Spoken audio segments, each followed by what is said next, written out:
Hi guys, so first of all I want to thank you if you stumbled on this video in your newsfeed.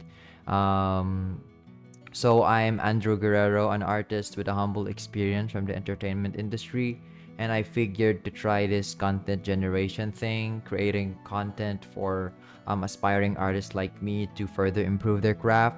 So first of all, so this is as a first episode. I haven't really gone through the nook and crannies of quality content generation, so I would like to apologize early on in terms of my accent. I don't really have a script doing this. I'm just basically talking raw format as the whole duration of the video progresses. And perhaps you're gonna notice me also my accent. I'm not really that good in terms of English. I'm a Filipino, and yeah, I don't want to go too much details onto that. But so basically, the content you're going to be seeing right now is just a cut version of the long content, but it's more than enough to to have you understand the whole process if you just bear with the video. But if you really are interested to the full video, like the full length video, let's see how the performance of this first episode goes, and then depends on the response, then perhaps I can just upload the whole thing, right? But for now, but this is just going to be it for now. However, again, I want to thank you for stumbling on this video, and yeah, I hope this is going to be helpful. And if you have like further comments, suggestions, feedback, I'm very much open to those. And hopefully this is going to be like a recurring thing. So yeah, hopefully you guys enjoy. So here's the video. Thank you.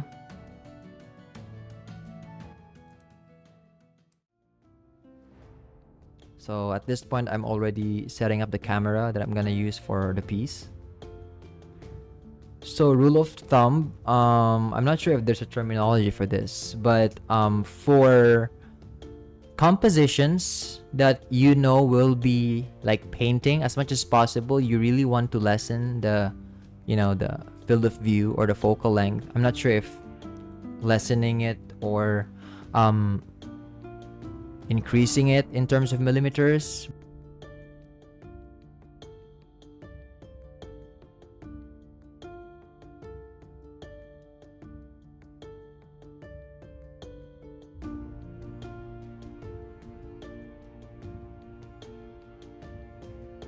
As much as possible, you don't want like a very strong, a very strong warping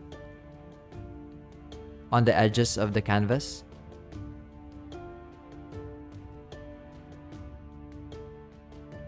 So in that case, you want to references those like compositions, like look at compositions that are used in cinematics. As you can see, the perspective is very subtle, or the field of view of the camera is very subtle.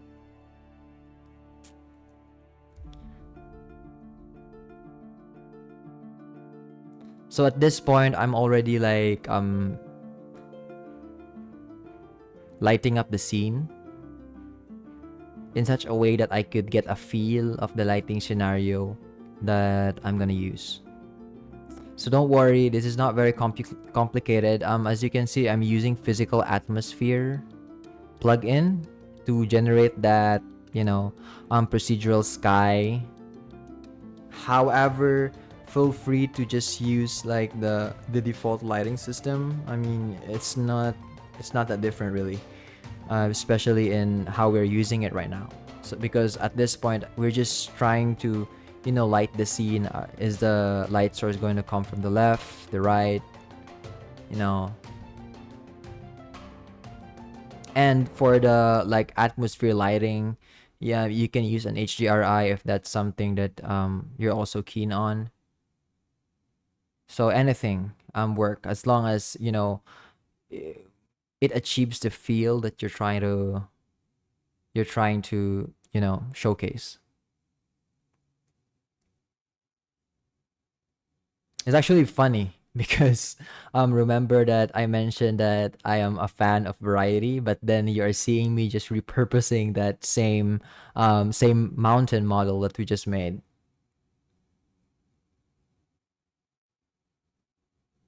Yeah, but don't worry. I mean, some of those mountains will be utilized in a few minutes from now.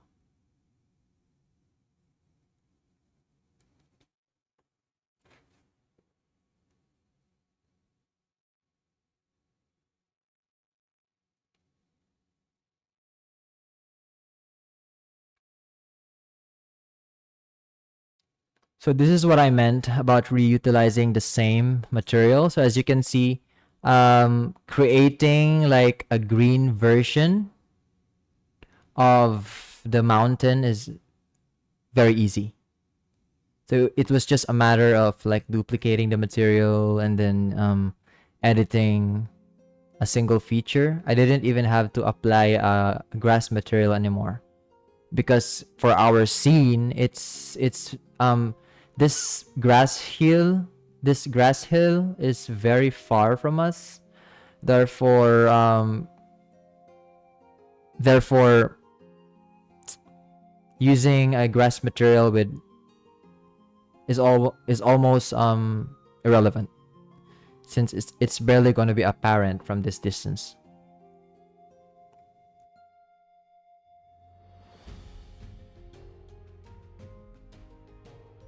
Okay.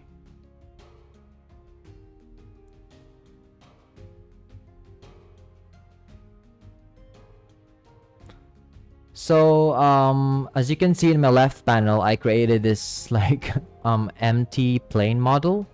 So that's actually just going to be a caster. So some artists would like use the same technique.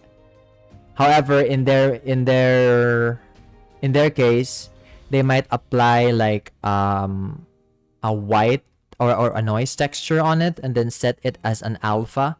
That way the shadows is actually going to look like a cloud, or clouds are casting the shadows. But in my case, I'm just using a flat plane, because the shadow casting that I'm trying to achieve is very straightforward. It's just like a block of cloud, casting a shadow. It's not like a scattered clouds casting a shadow. Okay. So in my experience in creating these 3D block outs, as you can see, I made like a separate render for each element. So this is maybe a matter of preference by the artist, but however, for me, instead of like rendering the whole 3D scene together and then like creating I don't know, like a clown pass, that's what they call in the industry, or in matte painting sense, a clown pass is like a colored selection of every model in the scene, and then that's basically what you're gonna use as masks. However, for this basic of a scene, it's not very meticulous to like render each model separately, so that's why I just went for it. And plus, it's not going to create those nasty like selection aliases, which I really really hate. And then also in this manner, it's very easy to like just create a layer in between those in between different layers, and then like add something without without overdrawing the layer behind. Okay. So one thing to keep in mind, because I know because of the technicalities that we have just went through, um it's actually unavoidable to like be drained from all the creative juices. So basically, perhaps at this point, after all the technicality fuzz, you're already creatively drained. So in my case, one way of like, you know, um, having an instant feel for the scene I'm creating, I just, start it with putting a sky backdraft. And then it's gonna make you feel like the the painting is like 80% done already. And then makes you want to go forward more. So that's basically one of the ways I try to motivate myself after all the, technical work.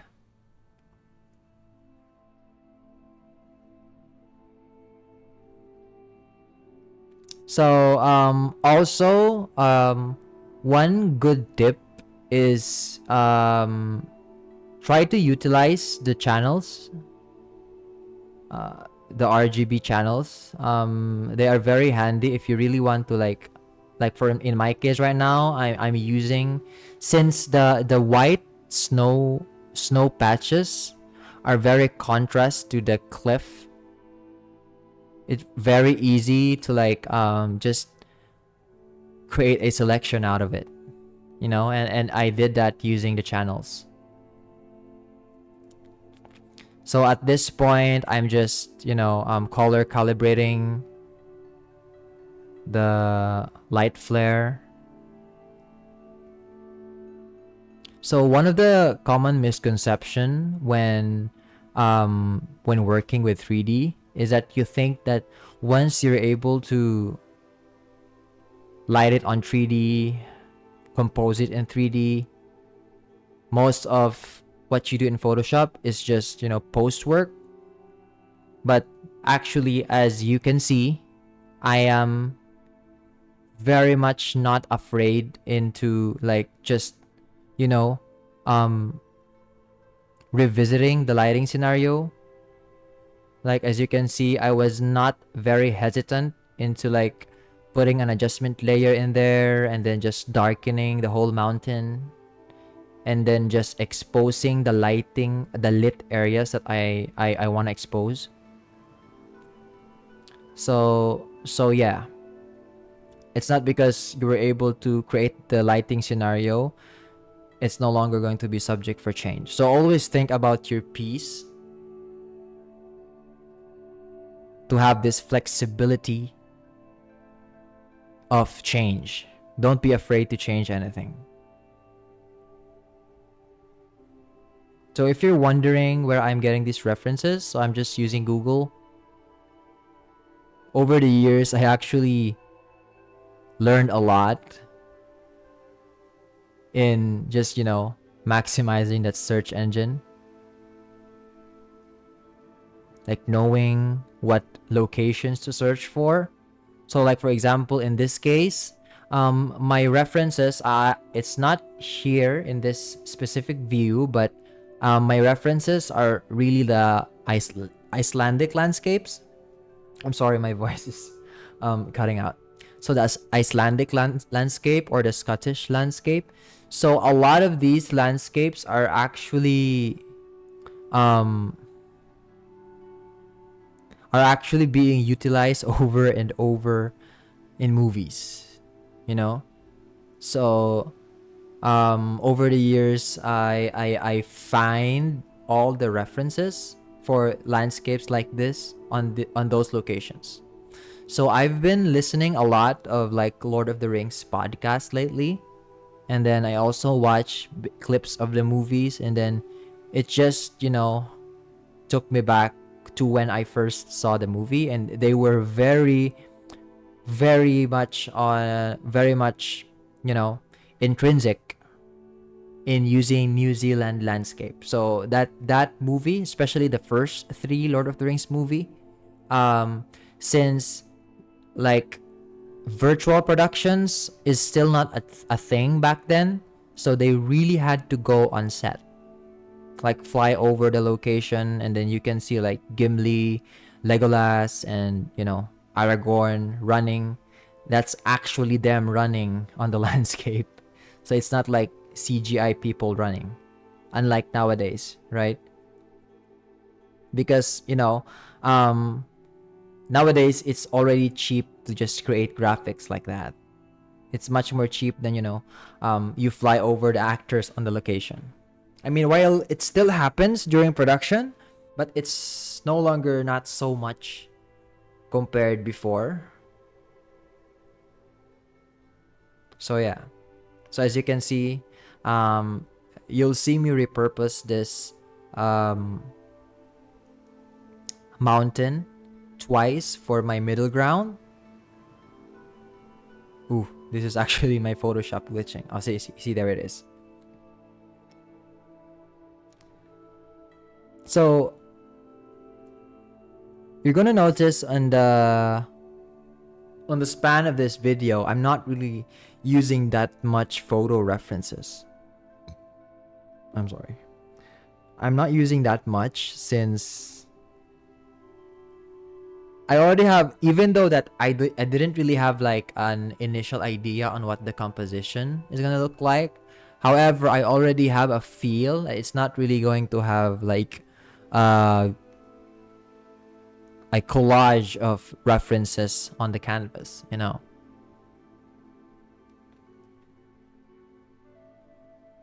All I know is that I am achieving a certain look, and that's also the reason why, you really have to have like references for you to know the feel. Therefore, you will know what photos is going to matter and what's not.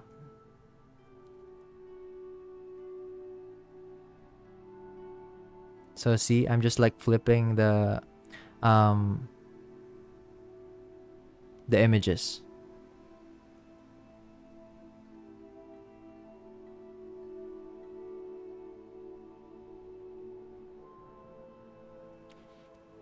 So at this point, you're just going to see me like recalibrating the image, and then like the right side and the left image have some like apparent like, flip repetition. So I had to subtly remove that. I mean, while perhaps other people may not notice it, but I can't help but notice because I know that I'm just like reusing the same photo.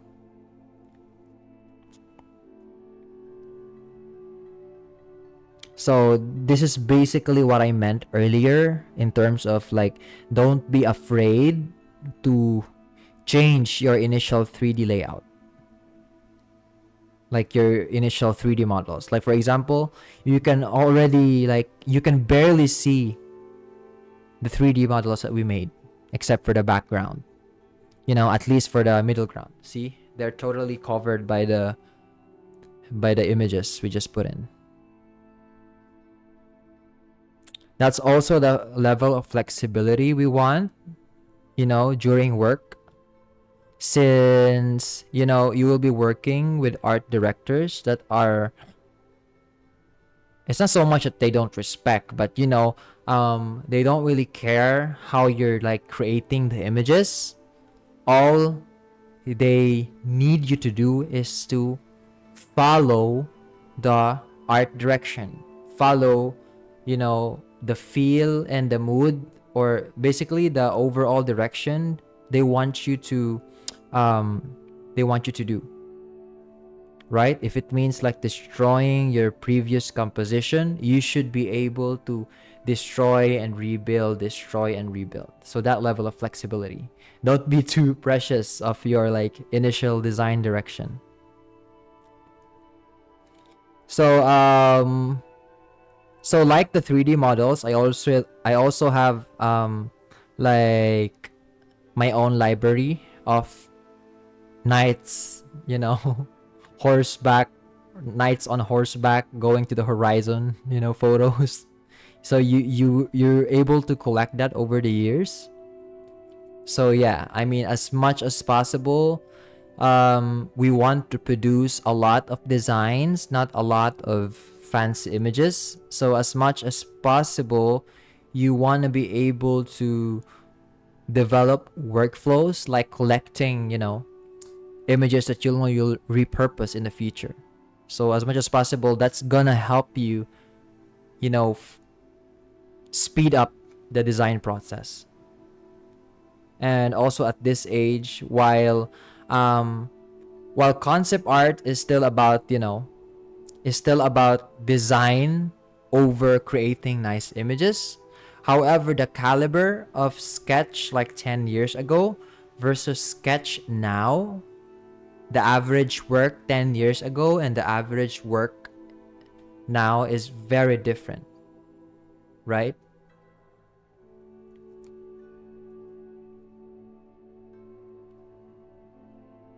Especially tools and, techniques, like the technology, they really evolve over time. So the industry is also going to evolve with it, right?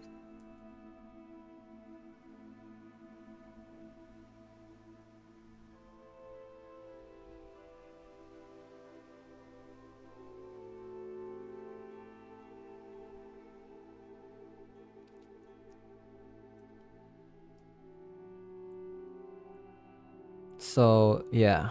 So at this point, I'll I'm browsing on the next batch of skies that I just happened to search again. So as you can see, I replaced the the previous background since I realized that I really wanted to contrast the mountains. So as much as possible, I want the shapes to stand out from the background. That's why I chose this fairly bright, cloudy sky.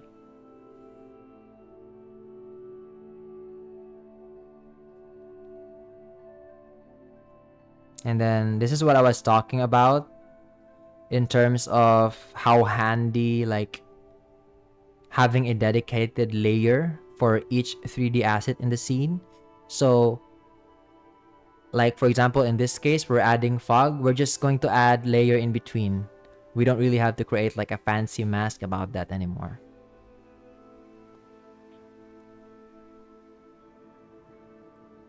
There are use cases wherein I'm gonna use like Clown Pass. And I'm sorry for people who don't know Clown Pass, but I'm basically they are just like flat colors that are shaped like your 3D models. So yeah, perhaps I'm just gonna link a sample on the video. So yeah, going back, I mean, it's not so much that I'm not gonna use Clown Pass, but since I am just using minimal 3D, I can afford to create like separate renders for each layer. So I think on a maximum, I'm just using like four 3D models of the landscape. That's basically it. And then the rest is just painted and photo references. So at this point, this is just pure art direction already. You know, as much as possible, you want a sense of drama and, magic in the landscape. And then, of course, you know, um, nothing beats fog, right? And clouds is a fairly cheap move to create illustrations like this. But yeah, I mean, if you look at like master illustrators in the old days, so this is not new. This has been proven since the dawn of time of fantasy illustrations. So this is just me adding a little bit of like edge rim or rim light, to get that concept art vibe. But yeah. So actually at this point, I'm just trying to find what else to like add since I know I've already nailed the composition I want. So this is just me detailing already. So yeah. So I think the last touch in the image is me adding that piece of reference. So as much as possible on a big scale. All right. So here we are, the final painting. So as you can see, we were able to establish the primary focal point, which is our, the tallest peak of the mountain, and our secondary, which is, the night on horseback, going on an adventure on this epic landscape. So yeah, and if you are still here at the end of the video, thank you so much for watching, and I'm really looking forward to creating,